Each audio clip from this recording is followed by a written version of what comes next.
Assalamualaikum warahmatullahi wabarakatuh. Berjumpa kembali dengan saya, Ibu Irina Iriani, pada mata pelajaran IPAS kelas 6 fase C pada topik mengenal sistem tata surya. Mari kita simak pembelajaran berikut. Pengertian tata surya. Tata surya adalah sekelompok benda langit termasuk matahari sebagai pusat yang dikelilingi oleh 8 planet, planet kecil, satelit alami, meteor, komet, asteroid, dan benda lainnya pada orbit tertentu. Semua benda-benda langit tersebut terus mengitari matahari dikarenakan gaya gravitasi yang begitu kuat dari matahari. Gaya gravitasi ini adalah gaya abadi yang tersisa dari pembentukan tata surya. Lalu, bagaimana tata surya terbentuk sebelumnya? Cari tahu di bagian berikutnya ya. Terbentuknya tata surya. Setidaknya ada 3 teori pembentukan tata surya. Berikut ini masing-masing penjelasannya.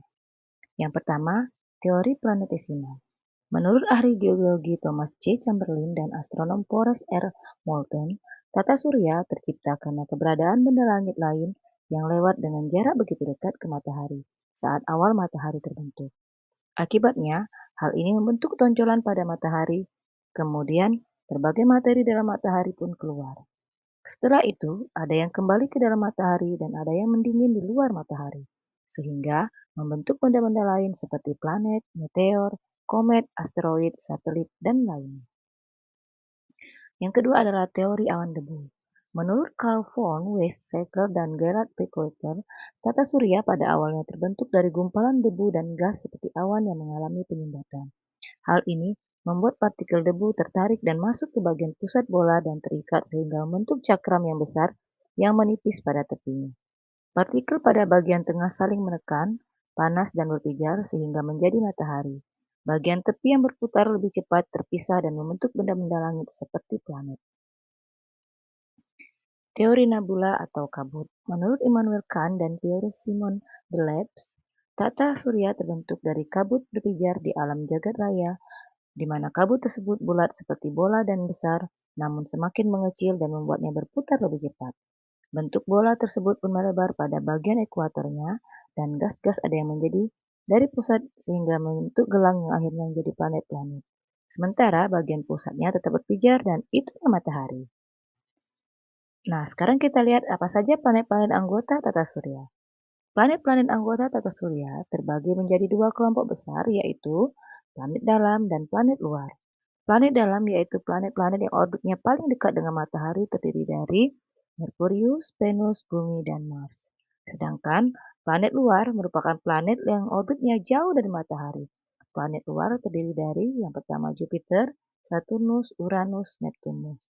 Nah, itulah pengelompokan planet anggota tata surya berdasarkan letak orbitnya.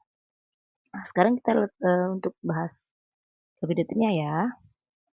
Planet Merkurius merupakan planet terdekat dengan matahari dan bentuknya pun merupakan yang terkecil. Jaraknya ke matahari adalah sejauh 58 juta kilometer. Panjang jari-jarinya adalah 2.439 kilometer. Materi yang membentuk planet ini 70% merupakan logam dan 30% merupakan silikat. Suhunya sangat ekstrim karena bisa mencapai 173 derajat Celcius pada malam hari dan 427 derajat Celcius pada siang hari. Kemudian yang kedua Venus. Planet kedua dari tata surya adalah Venus, di mana planet ini berbentuk bulat, begitupun dengan bentuk orbitnya. Planet ini merupakan planet dengan suhu terpanas dalam sistem tata surya. Panasnya bisa mencapai rata-rata 450 derajat Celcius, di mana planet ini 96% terbentuk dari karbon dioksida dan sisanya merupakan nitrogen, sulfur dioksida, karbon monoksida, uap air, argon, helium, neon, dan gas lainnya. Jarak Venus ke matahari adalah 100 juta kilometer. Kemudian, sementara panjang jari-jarinya adalah 6.052 kilometer. Kemudian planet yang ketiga adalah Bumi, tempat kita tinggal. Rangkuman materi tata surya tidak akan lengkap bila tidak ada pembahasan tentang planet kita ini, yaitu Bumi. Planet ketiga terdekat ini merupakan satu-satunya planet yang bisa ditinggali oleh manusia dan makhluk hidup lainnya. Bumi memiliki jari-jari sepanjang 6.371 km dan jaraknya dari matahari adalah sejauh 150 juta kilometer. Wah, cukup jauh ya jarak kita dengan matahari. Kemudian, bumi terbentuk dari daratan dan lautan. Suhu di bumi bervariasi, namun rata-rata adalah 14 derajat Celcius. Tapi kalau siang hari, Udah 30 lebih ya suhunya, apalagi di Indonesia. Meski banyak yang menyebut bentuk bumi bulat, namun sebenarnya dibentuk elips, ya. Walaupun kita sering bicarakan bahwa bumi itu bulat.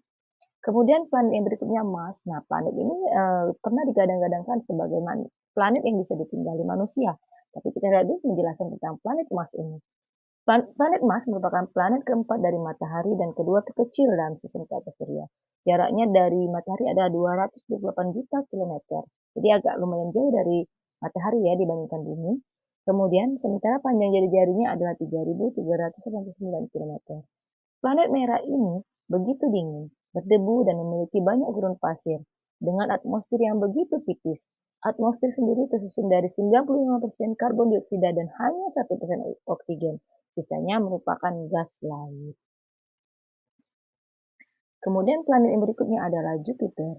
Jupiter merupakan planet kelima dalam sistem tata surya dan merupakan yang terbesar. Planet yang ini terbentuk dari gas yang tersusun dari hidrogen, helium, metana, dan amonia. Jaraknya dari Matahari adalah 778 km, sementara panjang jari-jarinya adalah 69,911 km. Planet ini membutuhkan waktu 12 tahun untuk satu kali berevolusi. Kemudian yang keenam, Saturnus.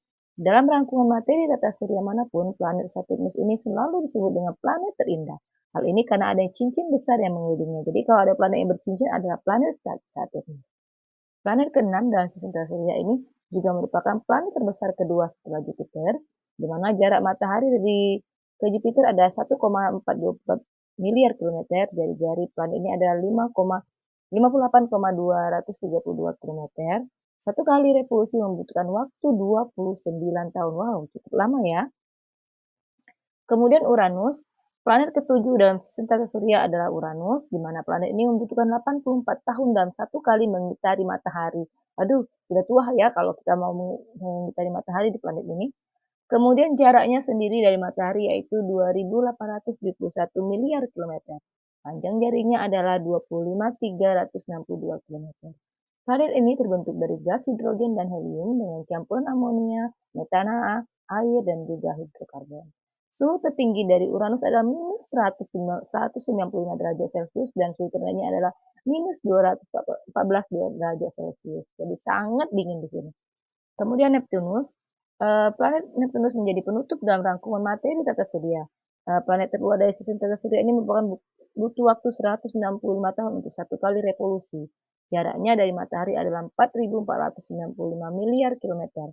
Panjang jari-jarinya adalah 24.622 kilometer, di mana suhu terdingin di planet ini bisa mencapai minus 225 derajat Celcius.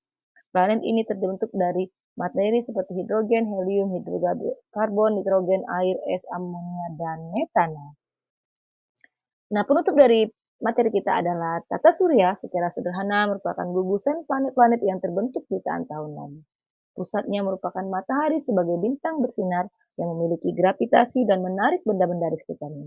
Benda-benda langit ini diantaranya adalah 8 planet Merkurius, Venus, Bumi, Mars, Jupiter, Saturnus, Uranus, dan Neptunus. Satelit-satelit, komet, meteor, dan asteroid. Semuanya bergerak pada orbitnya masing-masing yang berbentuk opal. Masing-masing dari planet membentuk tata surya melakukan dua gerakan akibat gravitasi matahari, yaitu rotasi dan revolusi. Satu kali rotasi dan revolusi setiap planetnya tentu berbeda, tergantung dari jaraknya ke matahari. Nah, itulah penjelasan kita pada materi sistem tata surya ini. Semoga dapat informasi yang bisa anak-anak terapkan atau bisa pahami untuk pembelajaran ya. Ibu tutup dulu. Assalamualaikum warahmatullahi wabarakatuh.